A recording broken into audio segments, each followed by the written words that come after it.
Laura Latour. I'm president of the Friends of the Somerset Public Library. We are the volunteer and fundraising arm for the library, so we have our budget that goes towards the building and some materials, the payroll.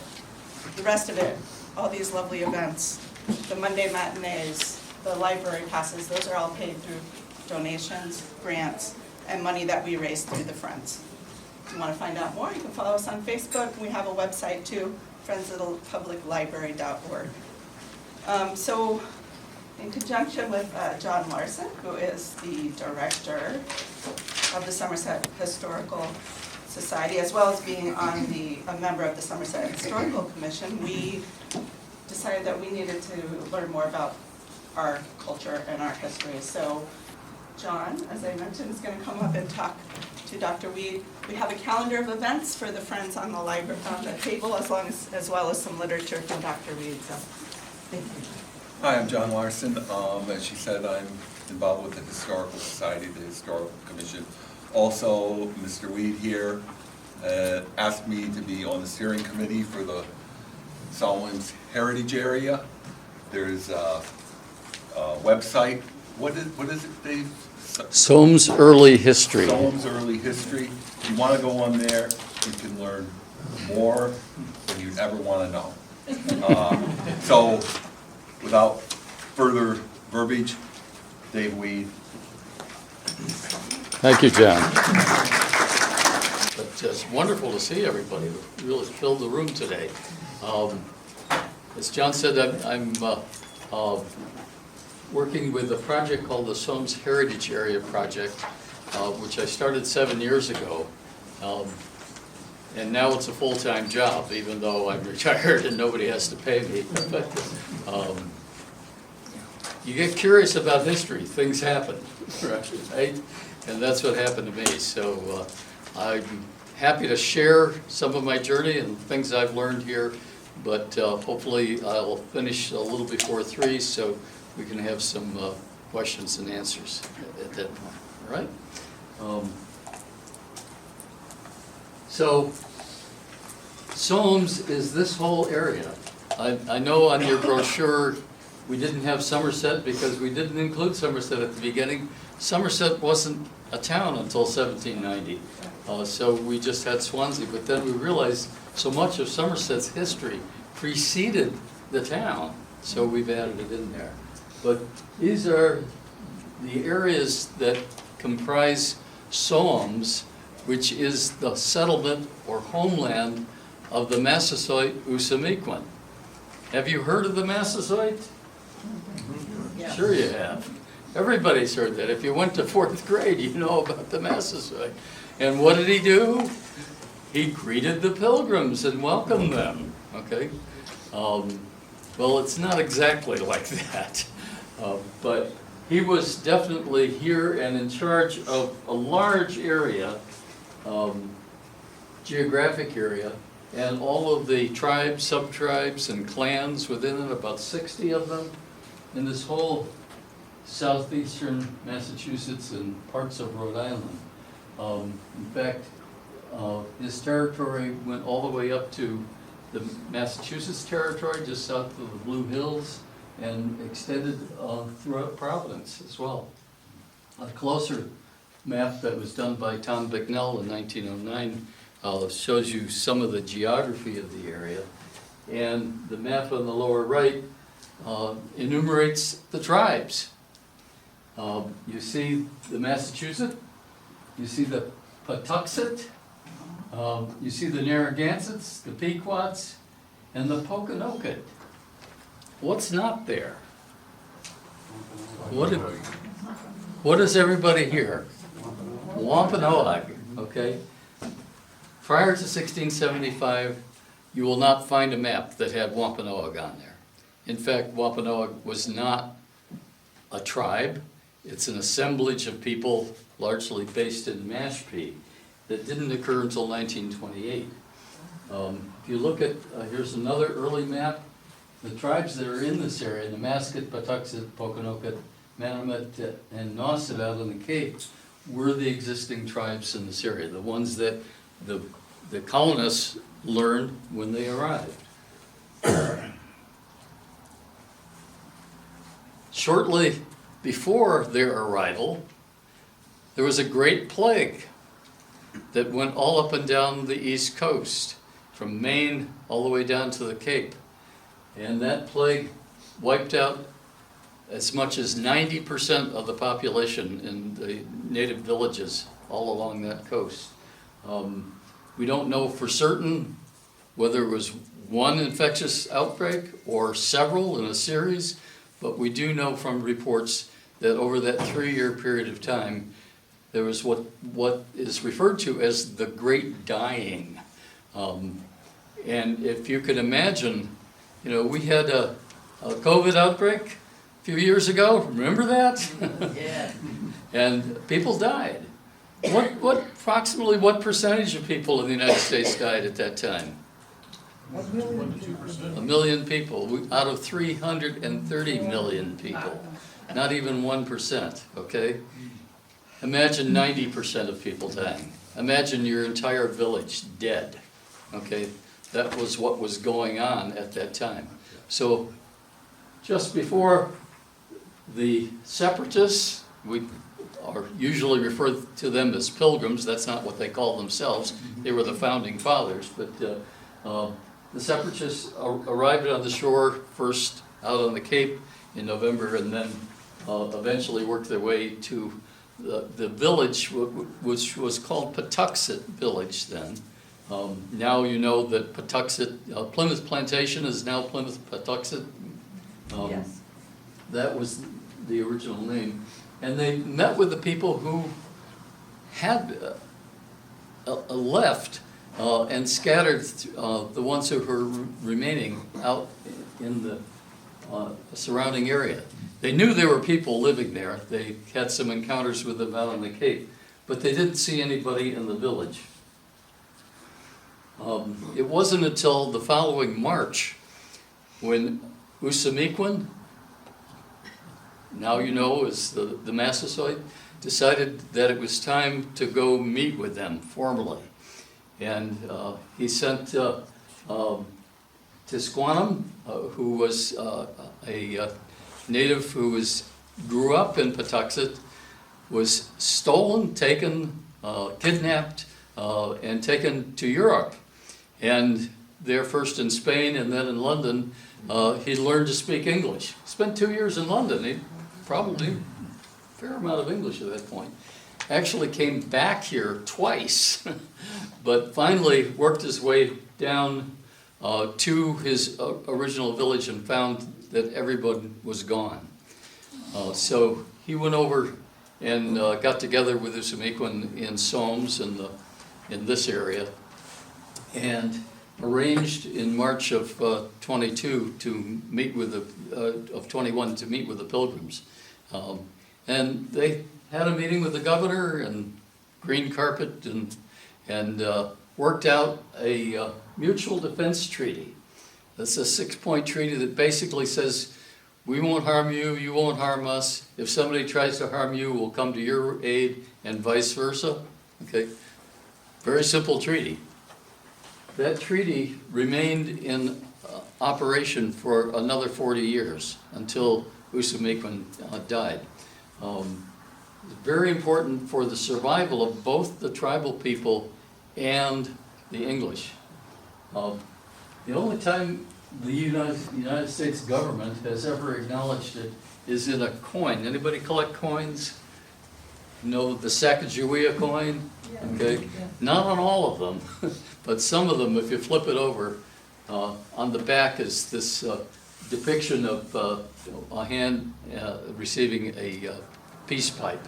That was it for the so-called Wampanoag Treaty, even though the name Wampanoag didn't exist then. The Massasoit never heard that term, but that's what it's been called. I relabeled it Poconoket because that's more accurate in terms of what was going on there. So that treaty really ensured the survival of people throughout the area here, and really allowed the English to move ahead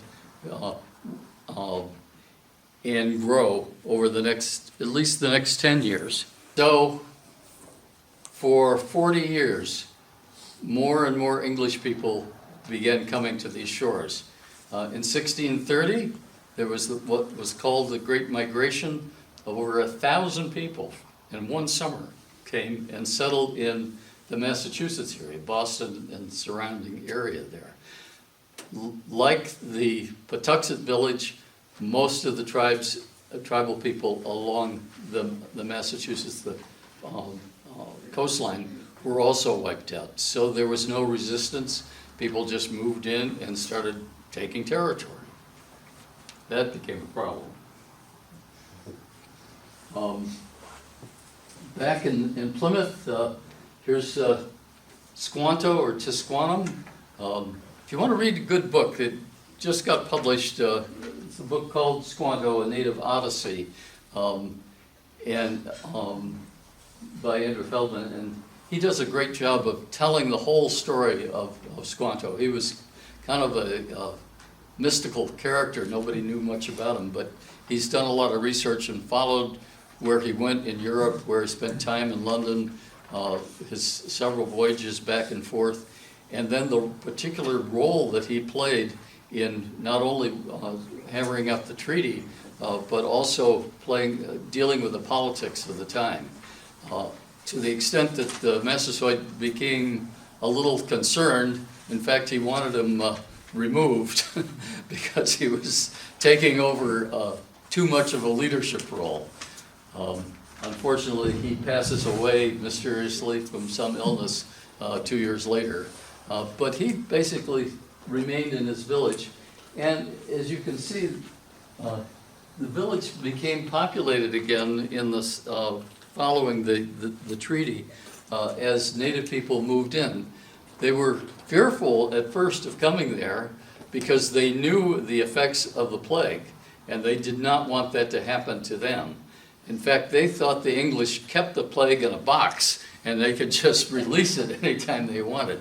So they were very wary. But after they got some assurance and after the treaty, they began returning to the shore there. And you know the story about teaching the English how to raise corn? They brought barley and oats and things that did not grow in the soil, but corn does.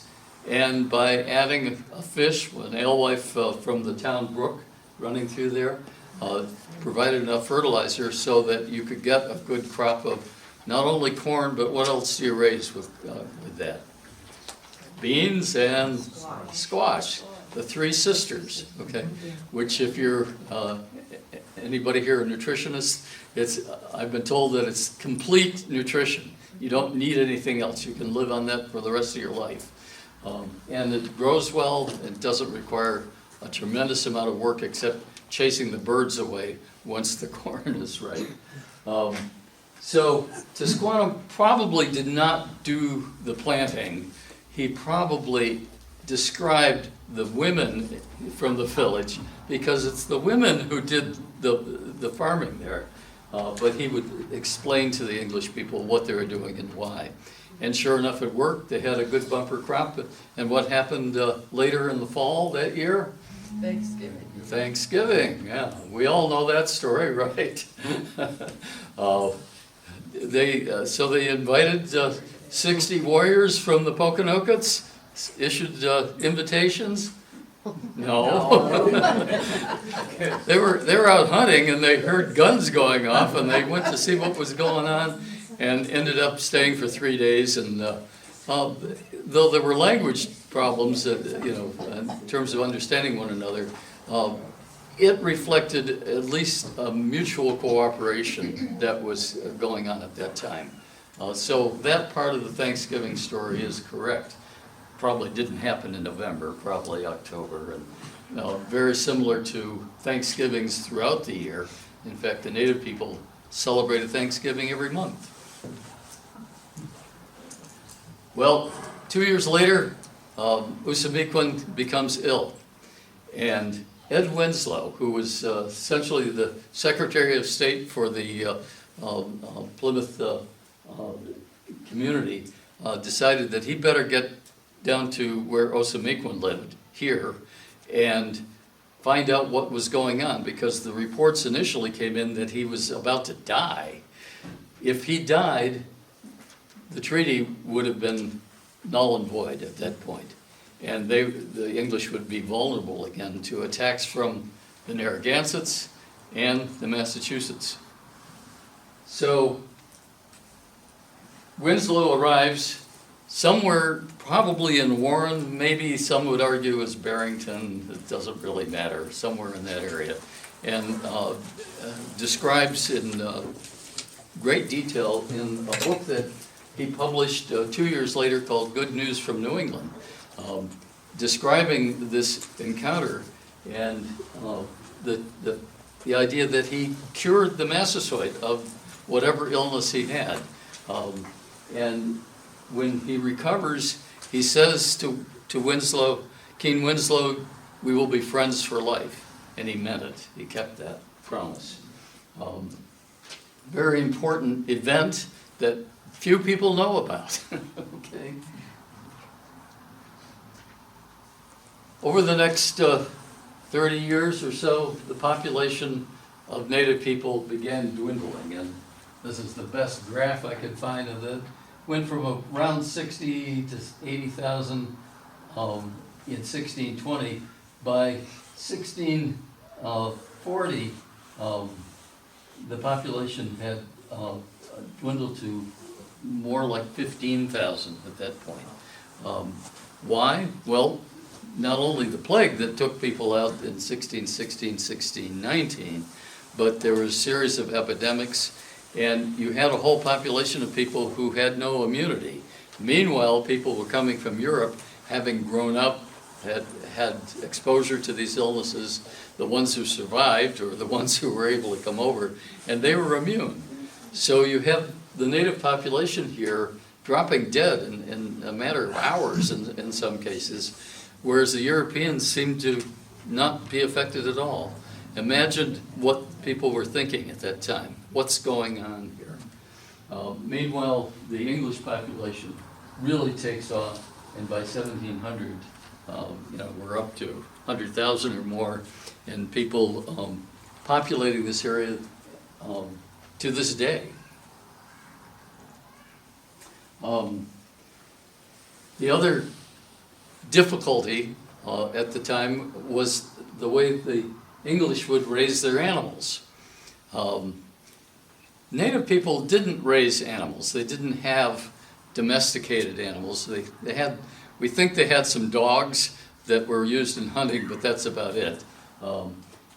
If you want an animal, you go out in the woods and hunt for it. Whereas the Europeans didn't want wild animals, they wanted their own domesticated animals. Unfortunately, they thought the best way to raise them was to turn them loose, okay? Not fence them in. And if you're a cow or a pig, what are you going to look for? Remember that corn? Okay, fields and fields of that corn, okay? What would the pigs go for? Anybody raise pigs here? I'd love to talk to a pig farmer sometime, but they have been described as like bulldozers when it comes to clam beds. They could go through a clam bed in a day and just uproot everything, okay? So here you have the cows going after the corn and the pigs after the clams.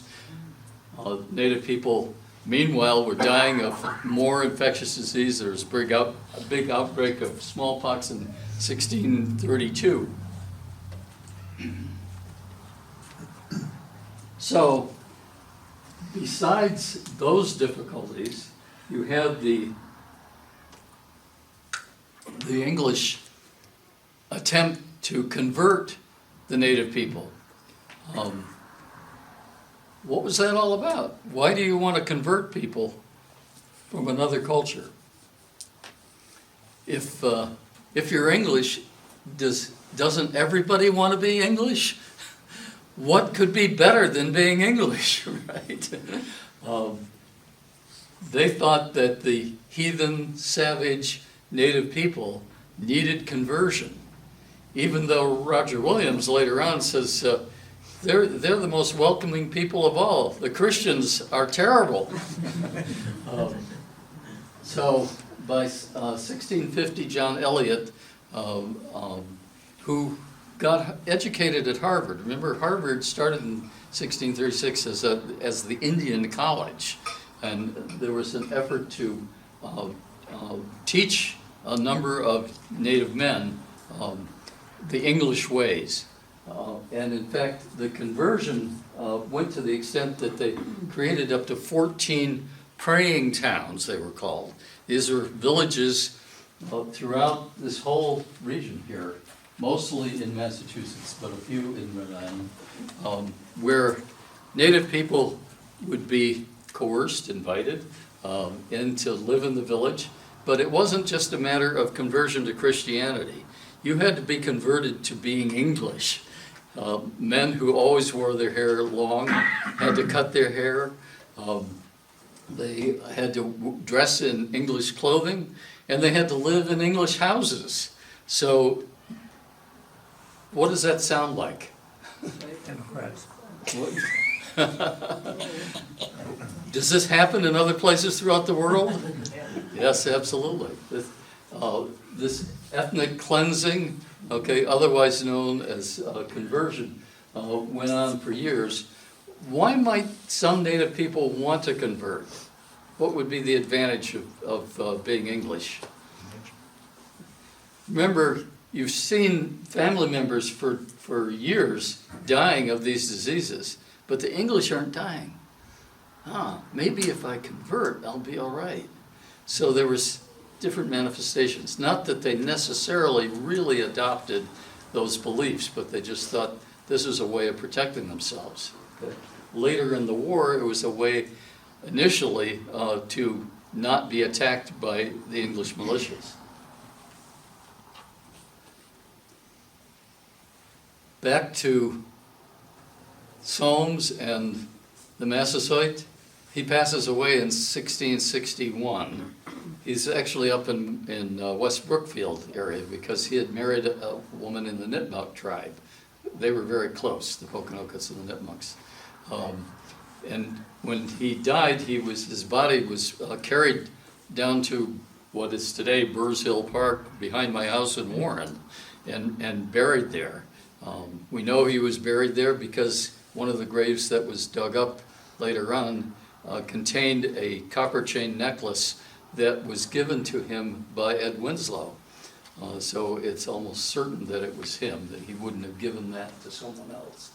So he dies, and his oldest son, Wamsutta, is called up to Plymouth because rumors were that he didn't like the English and was maybe thinking about going to war against them. So the authorities in Plymouth call him up. He leaves, and on his way back, he dies. He's a healthy 40-some-year-old man. There's no reason for him to get sick and die suddenly. So the belief by his younger brother, Metacom, was that he was poisoned. Okay? And the tribes have located some bills of sale for rat poison. Not that that was all that unusual in the ships that were used there, but there's a strong belief that, no proof, but that they intended to get rid of him. So only after 2 years after Metacom's death, the Massasoit's death, Metacom dies. In this period of time, you have English settlements all the way through here because of land sales. Starting in 1653, the Massasoit and Wamsutta began selling off land. That was the only way they could get money. And by having land sales in this region, they also protected themselves. If you think of it, if you're Narragansett, you're going to be coming across from Providence down through this area to go after the Poconokeets, or possibly come across from Taunton. But by having English settlements there, it's more than likely that someone's going to know that the other tribes are making war. But that put Metacom at a great disadvantage. Here he is down in the Bristol Peninsula.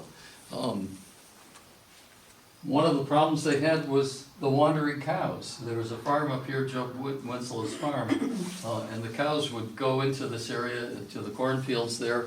If you're familiar with Warren, that was Brooks pasture at the time, and they would tear up the cornfields.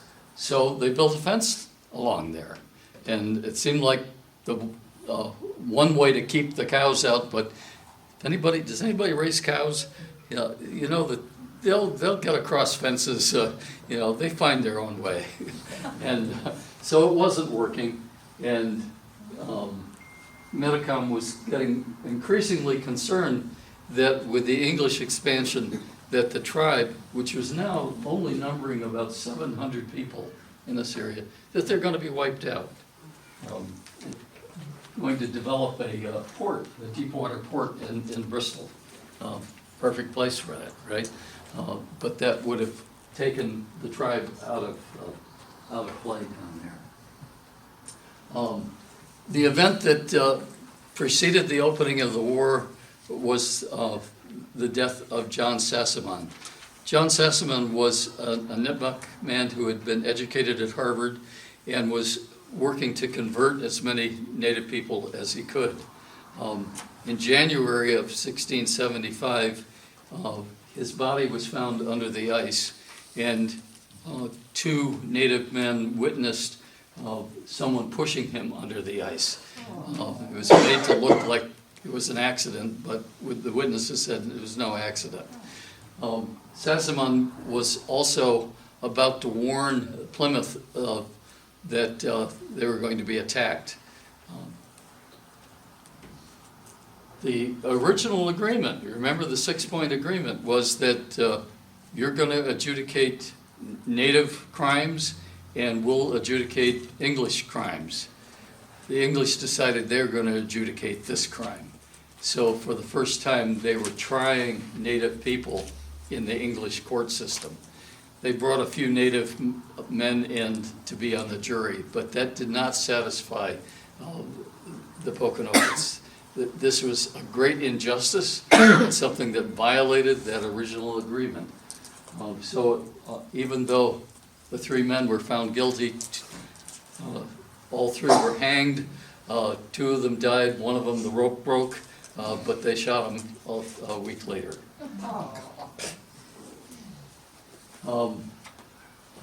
There were rumors of war. There had been rumors of war for years, but at this point in time in 1675, the English had heard too many rumors and decided not to take this one seriously. But John Easton, who was the lieutenant governor, decided that he would meet with Metacom and see if he could understand what their unhappiness was all about. There was a meeting at Tripp's Ferry, which is underneath where the Mount Hope Bridge is. Obviously, there's no bridge there, but people would cross with canoes and mashoons. He meets with Metacom, and Metacom reads him the Riot Act, a whole list of wrongs and injustices that had been going on for years. He was not about to be persuaded against going to war. And yet, a week later, his warriors decided that they had had enough. And here we are. Remember, Swansea went from river to river at the time. Okay, it was a huge territory. And you had settlements at Knockham Hill. These are all places that you can find on the map there. There was a garrison house, the Miles Garrison there, you know about that. And Mattapoisett, which is down at Gardner's Neck Road. And that's where the Bourne Garrison is. There's just a stone marker there now. But that was the settlement, and it was the closest farm to that fence line to keep the cows out, was Job Winslow's farm in today's Warren, right across the street from the Kickamuit Middle School on Child Street there? Okay, I've got a marker there now, you can stop and read all about it. But obviously, the farm is no longer there, but the description of what happened there is clear, that at that settlement there in Kickamuit, there was going to be trouble. And on June 19th, Governor Winslow, this was now Ed Winslow's son, Josiah, who did not get along with Metacom, but he sent a message to Philip demanding that he surrender his arms. On the 21st, Winslow contacted Governor Leverett of Massachusetts and warned of war. And then on the 25th, delegates found headless bodies of 2 Plymouth men, left as a clear warning that the war had begun. And in fact, here's the fence line. This is from a map. I didn't know about this fence line until I ran across this in one of Virginia Baker's papers. She was a historian around the turn of the 20th century, wrote a lot about this and did that research. And it makes complete sense, because if you're familiar with this area, that's the shortest distance from water to water. And you could cut off the whole peninsula in less than a mile of fencing there. So that fence line was breached on Saturday evening. The 19th, a group of warriors entered Job Winslow's house on the east side of the Kickamuit River, destroyed furniture, and left. Frightened the residents, and they were warned of imminent danger, but no one was killed. Then 3 days later, Job Winslow's farm, Job and his 17-year-old son, quote, did see Indians running out, having killed 2 cattle. The old man bid the young man shoot, so he did, and the Indian fell down mortally wounded. The lad said, it was no matter. Okay, give you some sense of the attitude at that time. That was the incident that really started the war. The next morning, 8 warriors went to a house. Also, it was called Swansea then. This is after 1667. So even though it's today as Warren, it was Swansea then. Okay, and the English refused to sharpen their hatchets. They left, entered another house, took food but hurt no man. Then they went on to loot more empty houses and set 2 houses on fire. The residents took refuge in the garrison house and sent word to the governor in Marshfield. So the war was on. The next day, Plymouth declared a colony-wide day of fasting and humiliation. That's what you do then, okay? You must have done something to displease God, so you better go pray about it, right? Well, that brought everybody into the meeting house, and as they left the meeting house, warriors killed 6 men, including Job and his son. One of John Salisbury and his son John left the Bourne garrison and were also shot and mortally wounded. And then William Cahoon, anybody know him? He was from Scotland, and he was a brickmaker. And he came over, and he was at the garrison house at not the Bourne garrison, but Miles Garrison House, and left there to get help, to secure medical help for some of the wounded people there. And he was shot and killed. And he's buried up at one of the Rehoboth cemeteries there. So more settlers are killed near the Bourne garrison. Heads are found on the pikes found along the road separating and along the fence line there. Okay. You might think this is such a nasty thing to put heads on pikes. Well, the English did that all the time, let me tell you. In fact, that was a common practice in Europe, chopping people's heads off. The war breaks out. Governor summons a militia from Bridgewater and Taunton and the Second Force, gathered at the Miles Garrison. Has anybody been to, you know where the Bungtown Bridge is? Yes. It's on Old Providence Road there. Yes. It's now a new bridge, but back then, there was an old bridge, an old wooden bridge, and that's the best reconstruction I could do. That's not the actual bridge, but there's a picture of a similar bridge. And they were gathered at the Garrison House. That picture from the turn of the 20th century is not the original Garrison House. The original Garrison House was more likely made out of stone. This house had been built afterwards and since burned down not long after they put the marker nearby.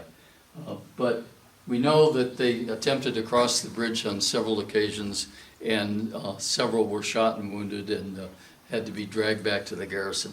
They had over 300 troops there. I don't know where they put them all. But the native people found it very easy. They just hide in the bushes and pick people off, okay? Of course, the English had only one way of doing warfare: line up and march, okay? So that's what they did. They finally got their way across the bridge and came all the way down Metacom, the same route that you take today, and all the way down to what was Metacom's village. Most people in the book say at Mount Hope, but it wasn't really at Mount Hope. It was a mile north of there at the Narrows. Anybody familiar with the Narrows there? Okay. That's where the native settlement was. We have lots of archaeological proof of that. There might have been a few people up at Mount Hope, but that was a ceremonial site, not, and if you go to Mount Hope, who's been to Mount Hope? A few, okay. We'll talk a little bit more about that, but it's a very steep hill there, you know, not a good place. Whereas at the Narrows, it's flat and even and very good access there and great tides. It's right at the bottom of the Kickamuit River, the mouth of the river. So, the English troops chase Philip, Metacom, down. He subsequently leaves. I mean, why is he going to stay there? He knows the troops are on their way. So they take canoes across to Portsmouth and then up through Tiverton. And what's in Tiverton? It's still there. It's a swamp. Okay. Do the English like being in swamps? What are they wearing? Big leather boots, okay? The native men, on the other hand, you know, moccasins, barefoot, whatever, who knew their way around these swamps, had no problem. So the English were waylaid, and meanwhile, Philip escapes and joins the Nipmucks in central Massachusetts. Ashawanks of the Seekonks, who are further south, decide to ally with the English, and that's very much the way things went during the war, that you had various tribes who would ally with the English and other tribes who would ally with Philip. So the big question was whether Weetamo from Pocasset would join. And you've all heard of Weetamo, right? You know about Weetamo Woods and all that? Okay. And there's a great book. Do you want to hold that up? This is by Lisa Brooks, Our Beloved Kin, and it's largely about Weetamo and the role that women played, because Weetamo's job was to protect the women and children, and she figured out that sticking around Bristol was not a good idea, so she led people over to Narragansett territory in today's Rhode Island for protection. Just a question, she was married to Wamsutta. Yes. Right? Who was the brother of King Philip. Philip, right. And then Wamsutta dies, and then she Right. marries another But guy, she and became a he leader. allies with the English, and then she marries another guy from the Narragansett, so there's a lot of that going on. A lot of politics. I won't read all of this, but basically, if you understand Weetamo's role in this, and the efforts to protect her people. If you fly over the swampland, that's what you'll see. And I think there's some Anybody just read about how the Picassets just acquired some of this land? Yeah. Near So 24. things are still going on, okay? The course of the war went all the way up to western Massachusetts, and over 25 English villages were burned. There's kind of attack after attack after attack after attack, not one big massive front. And this wasn't the case of, 5,000 native warriors getting together. These were small parties of groups, and they were very effective in that, with attempting to get the English to leave. Simply go back to where you came from, okay?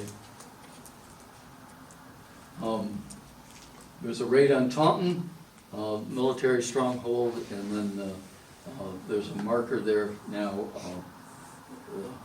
the Edward Bobbitt marker. Anybody from Taunton here? There's a whole story there. You know that one? Attack on Middleborough. Again, a surprise attack. This was the interesting story in this one was, you see that rifle there? They were able to shoot, and they actually killed a native man on the other side of the river over a mile away using that rifle. It was a fluke, no one thought that he could ever do that, but he did. And it's an example of the unorganized attempts on the part of the That's the one who was English. standing on a rock, right? Pardon me? That's the one who was standing on a Yes. rock and they hit him. yeah. Right, yeah. Down in Dartmouth, again, there was an attack on the Russell garrison. You can go down there and see that. There isn't any other marker that I know of in Dartmouth, but that town was also attacked early on in the war and burned. And these are people who were losing their own houses due to fire, but would often move into a garrison house like this one. And then attacks all over, as I was saying. There's just, look at the list of towns that were attacked over that period of time. It was a major war, okay? Does anybody talk about the war here? It's like, it didn't happen? Oh, come on. Battle of Bloody Brook, this was mostly with Patumtucks, who joined Metacom and on September 19th ambushed and annihilated, killing 58 militiamen and 16 Teamsters who were in the process of delivering supplies to the town of Brookfield.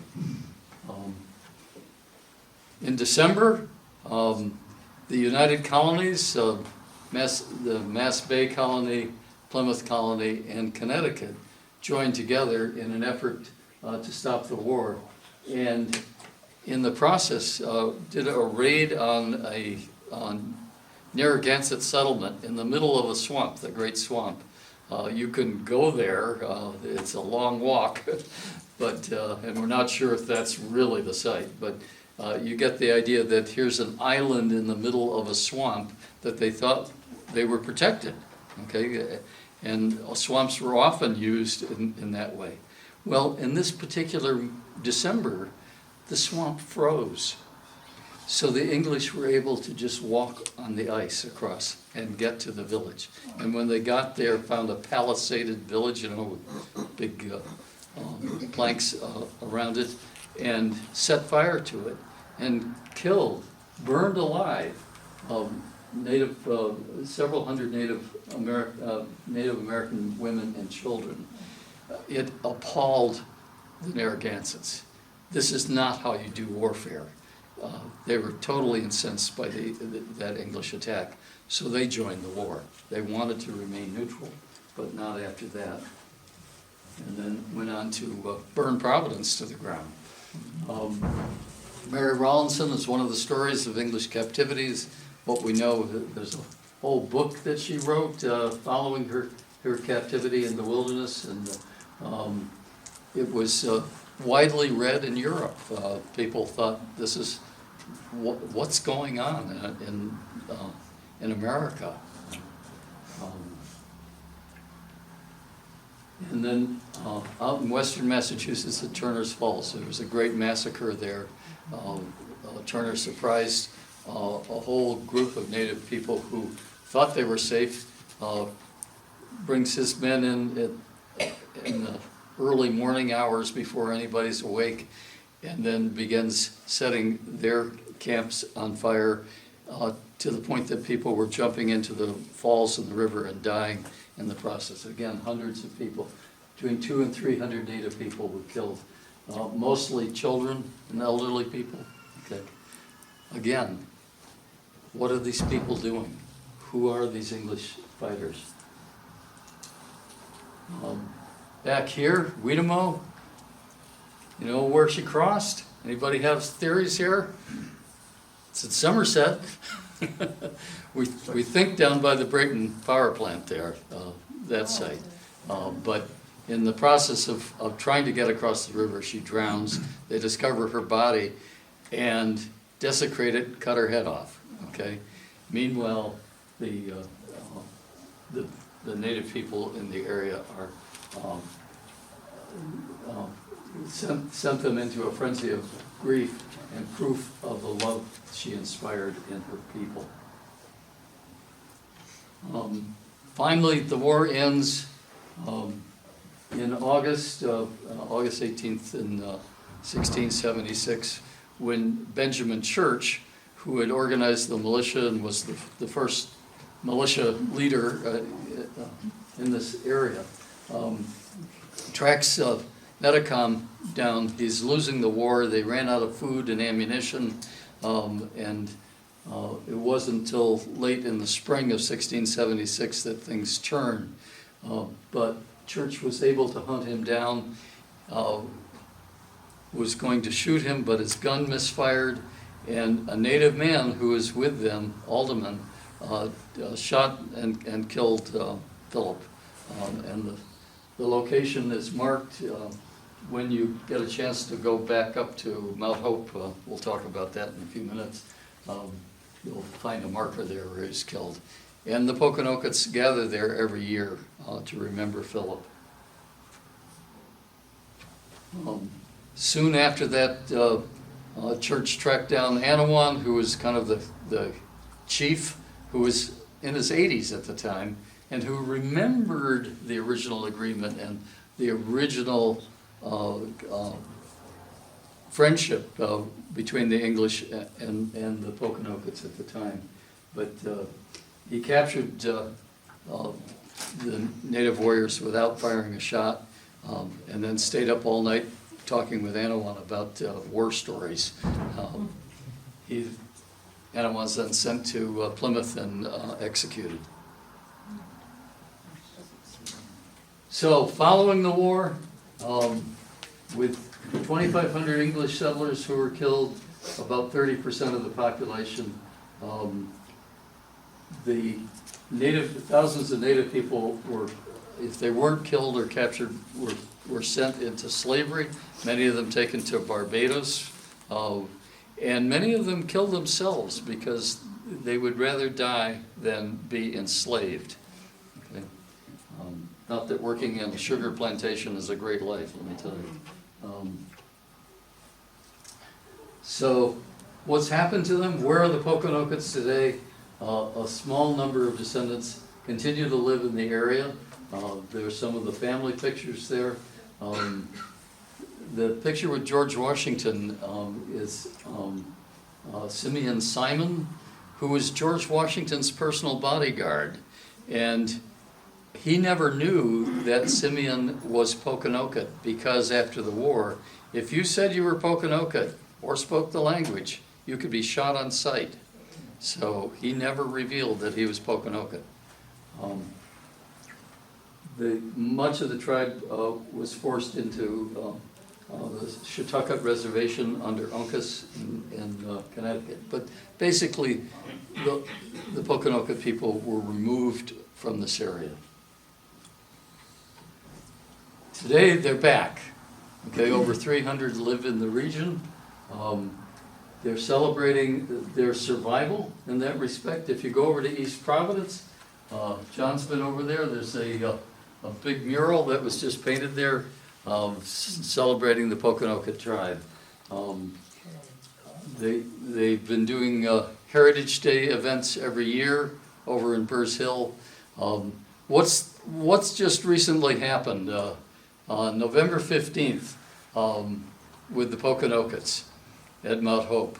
We got lead from Harvard. Yes. And The 255 acres were turned over to them by Brown University. Okay, this is the first time in 340 years that they've had land. So they're happy about that, but they've got a lot of work to do because now they're landlords and they've got to get some of the buildings in repair and one thing or another. So you can't go to Mount Hope to the seat of Metacom at this time. But they will have it again open. They want to use it as a way to educate people about the tribe and to celebrate there. So back to where I started, this is the monument at Burrs Hill, where 42 grave sites that were dug up in 1917 by our town librarian. Not that every town librarian is an archaeologist, but ours was.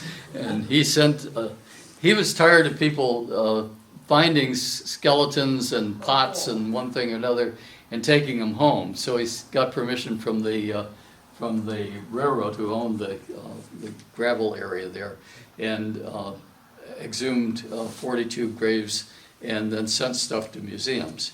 In 1990, there's a federal law that passed that you have to return those items to the tribes, and that's what the Mashpees, who were federally recognized, received over 600 items from those 42 grave sites, and then buried them in a vault and covered it with a monument. But you can go visit that anytime you want. You can read more. Most people enjoy the Mayflower book. Anybody read it? Oh, good. Half the group here. All right. It's not really about the Mayflower. The publisher named it that way because they thought people would buy the book. But it really should be the Somerset Heritage area. It's really the history of this area. And if you haven't read it, well worth reading it. And you've already pointed out our beloved Kim. Another good shorter version of the war is on King Philip's Wars by Mandel. And then up in the upper right corner is Eric Schultz and Mike Tugis did a great book with all the details of where the war occurred. So, any questions, or you know everything you need to know? Yeah. What did the natives use for weapons? Were they using, just regular weapons, or were they, Well, arrows, or what? Yeah, bows and arrows actually can be quite effective. One, they don't make any noise. Okay, so if you want to do a stealth attack and not have anybody know about it, you can use a bow and arrow. But mostly it was guns. And the problem they had when they were in the war was that though they could repair, not manufacture, but repair guns, they had no way of making gunpowder or lead shot. They depended entirely on the English for those supplies. So as those ran out, they had nowhere to go, nothing they could do. Yeah. I always wondered, I never found, but I always wondered how travel, was it mainly on foot or were they utilizing horses? I know horses were here from the Spanish, but. You know about horses that were here several 100,000 years ago, died out and we don't know why, and then the Spanish bring them to the Southwest, and the English brought a few horses later on. But the problem was a horse wasn't particularly beneficial to you. The inland routes were well-worn pathways, and you can't really, anybody a horse person? Yeah, horses need a wide berth. You can't go on a rutted path and over rocks and under trees and all that kind of stuff. Yeah, not a good way to ride. So obviously, the main form of transportation was by water, and that's why this area was so beneficial to people for 10,000 years. You could get anywhere on water. There are 12 rivers between the Taunton River and the Providence River, okay? And you've been on the Palmer River, anybody? Okay, if you're in a kayak, you can go way, way up there, okay? Eventually, the English decided that that's a good way to do some logging so they can build ships, and the Bungtown shipyard up there was a product of that. But water has always been very important around here. I mean, think back to, 100 years ago when you were growing vegetables here in Swansea and shipping them overnight on the steamships down to New York City. You know, you couldn't do that unless you had ready access to water. We build boats around here, you know. Other question? Yeah. There's a house in Swansea near the Bugtown Bridge, near the small golf course. Mm-hmm. It's a brick house. Yep. And there's some wood now. Was that one of the houses that No. caught fire? Is that one of the No. original That, houses? none of the houses from the war survived. No. That's an 18th century house. It's old, but you won't find, the oldest house in Warren is up at the north end of Metacom. And I'm trying to think of the name of it. But there's one house in Bristol that's 1680, that's after the war. You know, they burned everything. The Ring of the Green houses in East Providence, which was Rehoboth at the time, they're all burned to the ground. You can't, the structures that you can find are native structures. What are they? Rocks, okay, high places, all right? They didn't carve or create stone monuments, but they celebrated various natural features and used those for the value that they gave. Other questions? Yep. What was the cause of the King Philip War? And was there an economic component to it, or was it just a clash of cultures? There were certainly economic reasons for responding in this way, but mostly it was a clash of values, okay, and a sense of injustice that had been going on for years and wasn't improving. Things were getting worse and worse as far as the native population. And like I say, Philip didn't launch the war. Who launches a war in June? That's a terrible time. Your crops aren't up, you don't have no food, you know. Best time to do that would be in the fall, when you have food stores. But his warriors were so upset with the way the colonists were destroying their food supplies. Other questions? Yep. Just one more, but thank you so much, but the Jill Lepore book is great. Oh, absolutely. That should be up there, Yeah, right? yeah, exactly. If you hold that up, that's The Name of War by Jill Lepore, who's a terrific historical writer. It's not so much about the war, it's about how the war was interpreted down through the centuries, how people understood what happened then. She should have a chapter on how we've all forgotten about it. Because if you say, talk to somebody, your friends and neighbors, you know all about King Philip's War, right? Huh? What are you talking about? Well, this is the 350th anniversary, starting in June 20th, and we're going to be doing a number of events to help educate people. I think that finishes it. We're almost at 10 after. They're going to lock us in if we stay in here.